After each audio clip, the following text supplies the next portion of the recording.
تلاش آپ کا حق رہا اور بہت لوگوں نے چھوڑ دیا. اور میں بڑا فخر کرتا تھا جب میں 70s میں جب امریکہ گیا اور سیئرز روبک ٹاور دیکھا اور مجھے خیال ہوا کہ یہ پاکستانی یونائٹڈ پاکستان کے بنگلہ دیش موجودہ بنگلہ دیش کے اوریجن کے انجینئر نے اس کے اندر بڑا رول پلے کیا تھا. تو یہ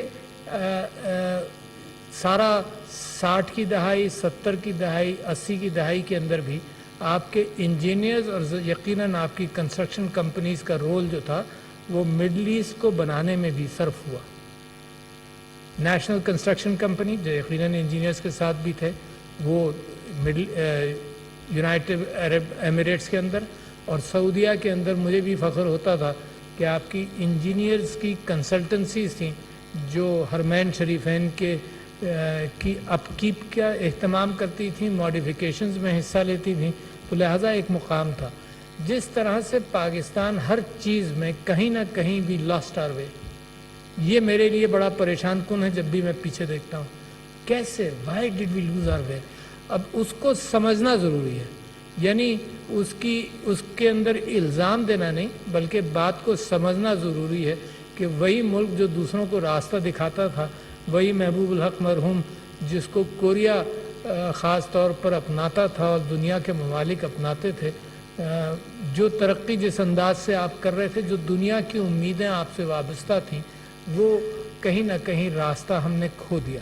اس کے باوجود کہیں نہ کہیں آئیلینڈز ہیں جہاں پر ہم نے ایکسلنس اختیار کی. نجیب ہارون صاحب نے یہ بتایا کہ ڈیفنس پروڈکشن کے اندر بھی انجینئرز کا ہاتھ ہے, تو میں سمجھتا ہوں دیکھیں کہیں نہ کہیں آپ نے ایکسلنس اختیار کی. اور یہ پاکستان کا ایک کمال ہے, ایک جذبے کا ایک کمال ہے کہ جب آپ کو احساس ہوا تو آپ کے سائنٹسٹ, انجینئرز, فزسسٹ نے مل کر یہ ہمارا ایٹامک ڈیٹرنس کو پختہ کیا. اور بہت لمبا عرصہ نہیں گزرا, 6-7 سال کے اندر یو بیکیم نیوکلیئر کیپیبل, اور صرف ڈیٹرنس کے لیے آپ نے اس بات کو پک کیا. مگر اس سے اندازہ یہ ہوتا ہے کہ اگر آپ کرنے کی نیت کریں تو کر سکتے ہیں. اچھا, یہ انڈیویجولز کبھی کبھی ایکسل کر جائیں, یہ اس سے کہیں زیادہ ہم محسوس کرتے ہیں کہ انسٹیٹیوشنز وہ ایکسلنس کا ماحول کریٹ کریں. ماشاءاللہ یہاں وائس چانسلرز بھی موجود ہیں, تعلیم سے وابستہ بھی لوگ ہیں, تو وہ ایکسلنس کا ماحول پاکستان کے اندر کریٹ ہو. اور اب کوئی بہانہ آپ کے پاس نہیں ہے کہ نہ ہو, اس وجہ سے کہ ایک زمانہ یہ تھا کہ ہر پروفیشن کے اندر باہر جاؤ سیکھ کر آؤ, اور اب اس وقت دنیا کے اندر اتنا علم کلاؤڈز کے اندر موجود ہے کہ باہر جائے بغیر آپ یہاں کی ایجوکیشن سٹینڈرڈز کو امپروو کر سکتے ہیں, باہر جائے بغیر. بڑی اہم بات آپ سے کر رہا ہوں. لہذا اس وقت پاکستان کے پاس کوئی ایکسکیوز نہیں کہ ایکسلنس ہم اپنی تعلیم کے اندر پیدا نہ کریں, اور اگر کسی کو اس بات میں شبہ ہے تو مجھے چیلنج بھی کر سکتا ہے.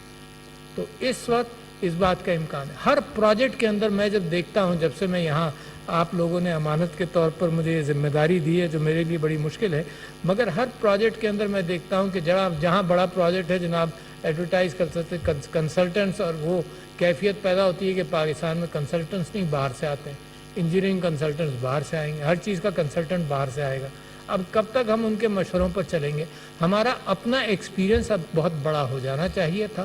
کیا وجہ ہے میں بالکل واقف نہیں ہوں, آپ ہی لوگوں کا کام ہے کہ اس کی, مگر میری نظر تو ہے, میں محسوس تو کرتا ہوں کہ ہر کنسلٹنسی اگر ایئرپورٹ بنانا ہے تو باہر سے کنسلٹنٹ لاؤ. لوکل جو ہے وہ طفلی میں آ جائے گا, شاگردی میں آ جائے گا کہ لوکل بھی ساتھ شامل کر لیا جائے تو اچھا ہے, کیونکہ گراؤنڈ ریالٹیز لوکلز اس کو ہینڈل کر لیں گے. یہ عمارت جو بنی اس کا آرکیٹیکٹ امریکن, اس کی کنسلٹنسی باہر کی, اور وہ ایسی کیفیت ہے جو مجھے لگتا ہے کہ وہ مسلمان جو عمارتیں بناتے تھے وہ کہاں گئے. وہ مسلمان جو ہسٹوریکلی گنبد کے آرکیٹیکچر پر یا آرچز کے اوپر جنہوں نے بڑا ایکسلنس اختیار کیا, اور کسی کو کوئی شبہ ہے تو عثمانی سلطنت کا جو ڈیمونسٹریشن آپ کو استنبول وغیرہ میں ملے گا, اور آپ کو اسے اندازہ ہو جائے گا کہ مسلمان انجینئر کتنے عروج پر تھا, کہ جو مٹیریل اس وقت اویلیبل تھا تو میٹل سریا نہ ہونا, اس کے باوجود وہ ڈومڈ آرکیٹیکچر کی بنیاد پر عمارتیں اتنی خوبصورت اور اتنی بڑی بڑی عمارتوں کو تشکیل دیا, تو انجینئرز کی مدد سے ہوا.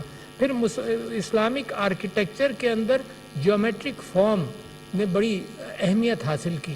اس کے اندر بھی آپ یہ دیکھیں گے اس عمارت کے اندر ایک آکٹوگونل جو شیپ ہے، ہر پلر کے اندر اوپر ہر جگہ پر نیچے آپ دیکھیں گے ہر طرف، تو وہ بھی ایک اسلامک آرکیٹیکچرز میں یہ کیفیت یوں آئی کہ چونکہ تصویر کشی نہیں کرتے تھے مسلمان، تو لہٰذا جیومیٹرک فارمز اپنے ہر کنسٹرکٹڈ بلڈنگز کے اندر کہیں نہ کہیں سے عکاسی اس جیومیٹرک فارم کی ہوتی تھی، چاہے آکٹوگون ہو، چاہے 10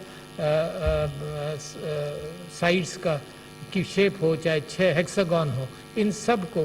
اور it is such a pleasure کہ اگر آپ دنیا اسلام کے اندر یہ جیومیٹرک آرکیٹیکچر کو دیکھیں تو آپ کو بڑی